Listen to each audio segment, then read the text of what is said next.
નમસ્કાર મિત્રો, સુપ્રભાતમ. અમારી આલેખ નેચર ટીવી યુટ્યુબ ચેનલ ઉપર આપનું હાર્દિક સ્વાગત છે. મિત્રો, દેશી બાવળનો વિડીયો આપણે મૂક્યો હતો. દેશી બાવળની ઓળખ આપણે કરી હતી. પહેલાના સમયમાં દેશી બાવળ ખૂબ થતો, અત્યારે એ ઓછો થતો જાય છે. કારણ કે પહેલા એવું હતું કે ઘેટા બકરા છે એ બાવળના પૈડિયા ખાતા અને એના બીજ છે એ પૈડિયા ખાઈ લીધા પછી બીજ જ્યારે ઓગાળે ત્યારે નીકળતા અને એ બીજ જ્યાં પડતા ત્યાં ઉગતો. પરંતુ હવે ઘેટા બકરા ઓછા થઈ ગયા, બાવળા ઓછા થઈ ગયા, એને લીધે વધારે બાવળનો જે ઉગાવો થવો જોઈએ થતો નથી. દેશી બાવળ ખૂબ જ ઉપયોગી છે. મેં તમને વાત કરી હતી એમ કે દેશી બાવળનું દાંતણ છે એ ઉત્તમમાં ઉત્તમ ગણાય. એટલું જ નહીં, પણ ત્યાર પછી આપણે એનો વિડીયો મૂક્યો હતો કે દેશી બાવળમાંથી દંત મંજન બનાવવું. દેશી બાવળના પૈડિયા, એ પૈડિયામાંથી દંત મંજન બનાવવાનો વિડીયો પણ તમે ગયા મંગળવારે જોયો. આ મંગળવારે હવે આપણે એ દેશી બાવળના જે પૈડિયાના બીજ છે એનું ચૂર્ણ બનાવવાનું છે. હવે તમને એમ થશે કે દેશી બાવળના પૈડિયાનું ચૂર્ણ છે એ ક્યાં ઉપયોગમાં આવે?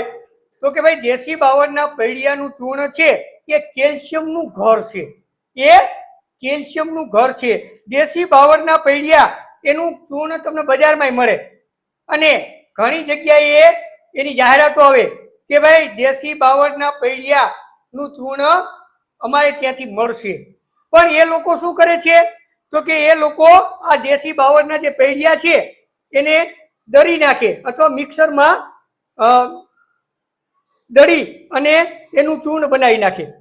પણ ખરેખર દેશી બાવળના પૈડિયાના જે બીજ છે એ બીજમાંથી આપણે જે મીંજ છે એ મીંજનું ચૂર્ણ બનાવવાનું થાય. એટલે દેશી બાવળના જે બીજ છે એ બીજ આમાંથી કાઢવાના. બરાબર? આ રીતે આપણે એના જે બીજ છે એ કાઢી લઈએ. જો અહીં અમે બીજ કાઢેલા જ છે. બરાબર? તો આ જે બીજ છે એ બીજને ખાંડી અને એનું ચૂર્ણ બનાવવાનું છે. અને એનું જે મીંજ છે એ મીંજ ખૂબ જ ઉપયોગમાં આવે. તો એ મીંજ છે એ કેલ્શિયમનું ઘર ગણાય અને કેલ્શિયમનું ઘર ગણાય એટલે એનો ઉપયોગ જો આપણે કરીએ તો કેલ્શિયમની ખામી હોય તો એ દૂર થાય. બરાબર? તો હવે કરવાનું શું?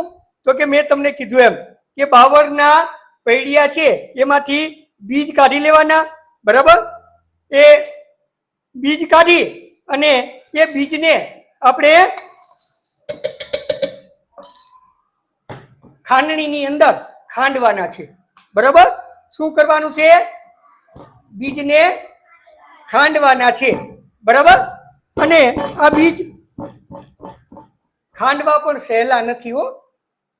કારણ કે બીજની ઉપરની છાલ છે એ ખૂબ કડક હોય અને તમે બીજને સીધા મિક્સરમાં નાખી દો ને તો ફર્યા જ રાખે, ખંડાય નહીં. એ જ રીતે આને દળવા પડે. જો ઘંટીમાં દળો તો એનો સરસ મજાનો લોટ બની જાય. બરાબર?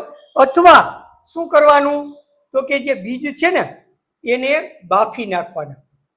ધીમા તાપે પાણીમાં નાખી અને 10-15 મિનિટ સુધી એને બાફવાના. બાફી લીધા પછી એને સૂકવી દેવાના.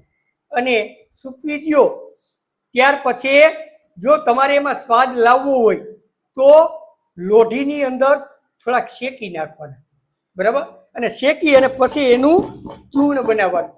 આપણે અહીંયા જે બીજ હતા એમાં આપણે એને બાફ્યા હતા અને લોઢીમાં શેકાતા પણ.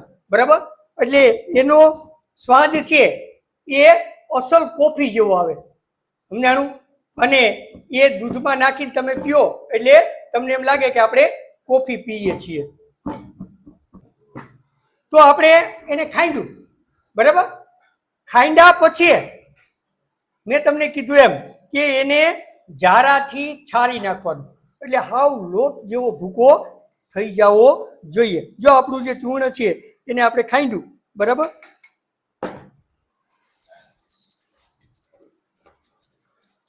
અને આ જે ચૂર્ણ બને, બરાબર, એટલે કે લોટ જેવો જે ભૂકો બની જાય એનો આપણે ઉપયોગ કરવાનો છે, બરાબર. તો જો આપણે ખાંડા પછી પણ આ બીજ છે એ ઘડીકમાંથી ખંડાશે નહીં, બરાબર. તો એ બધાને આપણે સાવ ચૂર્ણ બનાવી નાખવાનું છે. જો આપણું ચૂર્ણ છે એ અહીંયા તૈયાર થઈ ગયું, બરાબર. આ ચૂર્ણ છે એને કાચની બોટલમાં ભરી લેવાનું અને આ ચૂર્ણ મેં તમને કીધું એમ શું છે, કેલ્શિયમનું ઘર છે. શું છે? હવે એનો ઉપયોગ કેમ કરવો, બરાબર. તો એનો ઉપયોગ કરવા માટે શું કરવાનું છે? તો કે દરરોજ સવારે 1 ચમચી ચૂર્ણ, કેટલું? પાણી સાથે લઈ અને 1 ચાનો કપ ગાયનું દૂધ ઉપર પીવાનું. એટલે આપણા શરીરમાં કેલ્શિયમની જે ઉણપ હોય એ દૂર થઈ જાય.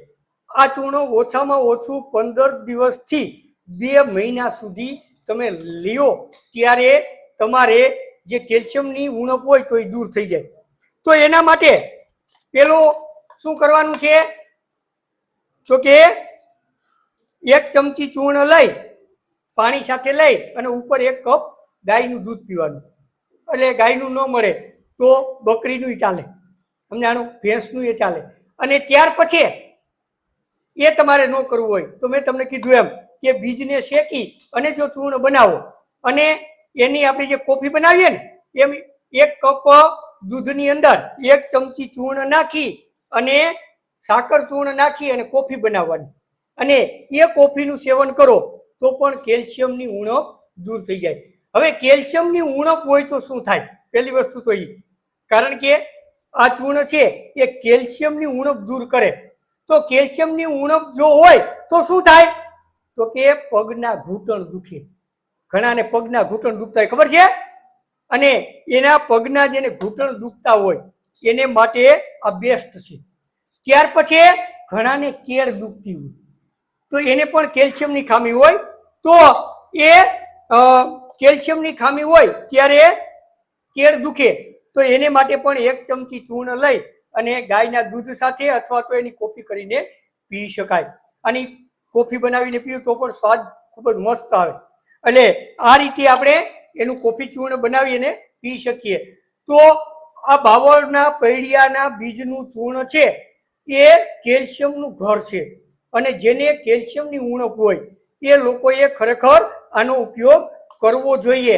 અને મોટી ઉંમરે ઘણાના હાડકાં નબળા પડી જાય, બરાબર, ઘૂંટણ દુખતા હોય, કેળ દુખતી હોય, બરાબર, અને ઘણાને હાડકાનો દુખાવો પણ થતો હોય, બરાબર. તો ઘણાને દાંતમાં સડો પડતો હોય. આ બધી ઉણપ છે એ કેલ્શિયમની ઉણપથી થતા રોગ છે, બરાબર. તો એને દૂર કરવા માટે આ બાવળના પૈડિયાના જે બીજ છે એનું ચૂર્ણ ઉત્તમમાં ઉત્તમ છે. તો તમે પણ જો કોઈને આવો દુખાવો હોય તો એમાં ઉપયોગ કરી શકો. અને આવી અગત્યની માહિતી મેળવવા માટે અમારી આલેખ નેચર ટીવી યુટ્યુબ ચેનલ જોતા રહો. અને હા, આપણું સૂત્ર છે યાદ છે ને કે મારું સ્વાસ્થ્ય મારા હાથમાં. તો તમારું સ્વાસ્થ્ય જાણવો અને આવતા મંગળવારે ફરી પાછા આપણે એક નવી જ વનસ્પતિ લઈને આવશું. ત્યાં સુધી રજા આપશો. નારાયણભાઈના જય શ્રી કૃષ્ણ.